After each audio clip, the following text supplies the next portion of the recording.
Okay, so now we're going to learn how to enroll on a particular subject.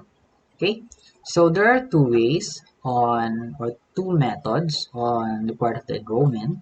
So the first is the manual enrollment. So the manual enrollment is done by by our instructors. So they are the one that will enroll us on a specific subject. Okay, so all we need to do is just to wait. Okay, so the second method is what we call the self-enrollment. Okay, wherein we are the one that will enroll ourselves to a specific subject. Okay, so the question is how? Okay, so there's what we call enrollment key, the part of self-enrollment method. And we also notice that we have here the self-enrollment form and also the key here, which indicates that this particular subject enabled the self-enrollment method because by default it is disabled. But on this particular subject, it is enabled. Now, all we need to do is to ask our instructors about the enrollment key because they are the one who is creating that key. Okay, so we're going to ask the enrollment key, then go to this particular page and we just need to type the enrollment key here. Then click Enroll Me. Once you do that, um, you will be redirected to this page and have this kind of message. Okay, you are enrolled in the course. So therefore, we successfully enrolled ourselves in this particular subject. Okay, we can see the full details of this particular subject. Okay,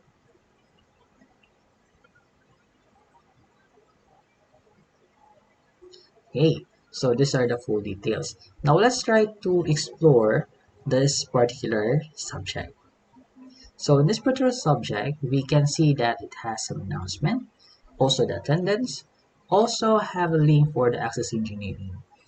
Okay, so we also see in this part that we also have the introducing yourself. Okay, so we also see here a syllabus. We also see here some assignment activity, a pre-test, some course glossary. We also see it here. Then the main part, main content of the topic or the subject rather. So which it focuses about the module 1 introduction to C programming flowchart. Okay, so as you can notice guys, this particular content embedded some or it has those images. It's not just pure text, it provides also images to make it look attractive. Okay, so regarding the design or layout of specific content, it depends on the instructor who are handling this particular subject. So it depends on them on how they try to design their content of their subject. Okay, so just like this one, we have this images inserted for the header part. We also have for the label part other images. So you will see that if you have other subject enrolled and you're going to compare it with this subject, they have different layout. But of course, there are common things that you can find in the subject, like having the attendance, the announcement, the syllabus, the assignments, some activities, um, quizzes, examinations. So you can see it to all the subject. So because those are the common things that you can find in there. Okay.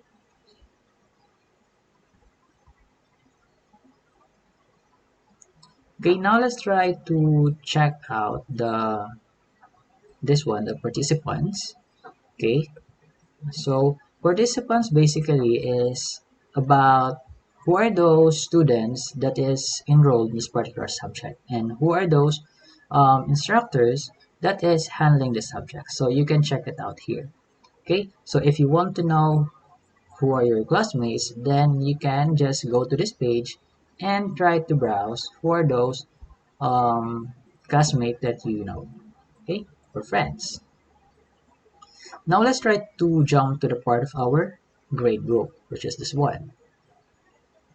So in the part of our grade book or grades, we can see here, of course, our scores or grades. Okay, so let's say if you already take an assignment or submit an assignment rather, or take some quiz or examination, then if you want to check if what is your grade, then you can just check this page out. Okay, so you can see it here. Okay, guys. So you will also notice, guys, in the part of our sidebar, this module 1 introduction to programming and flowchart. Basically, these are the topics that you can find in the subject. Okay, it also listed here. So all you need to do is to click and it will be redirected to the particular um, topic, which part of our subject. Okay, so now let's try to jump to back to our dashboard. So on our dashboard, you can now see that in our course overview, we already have one subject um, placed here. Okay, so you can also notice in the part of our timeline, we also have the assignment. Okay, so we can see it there as well. So let's try to jump to calendar. Okay, now on our calendar, we can see the part of here, some activity, or this is the attendance part. So we can also notice here the assignment. Maybe this is the deadline on submission of assignment, which is September 7. Okay, so using the calendar, we can check what are those things or activities that we need to comply. So it is a good practice as well if we usually check our calendar for us to remind ourselves if what are those things that we need to work on. We need to submit, we need to take, like for example. Okay, so it is a good practice to check this out. Okay, so we can also notice here our subject that are we are currently enrolled is already listed in our sidebar part. Okay, okay. So basically, we had learned on how we can enroll in a specific subject, and also we learned the basic parts of the content of a particular subject. Okay.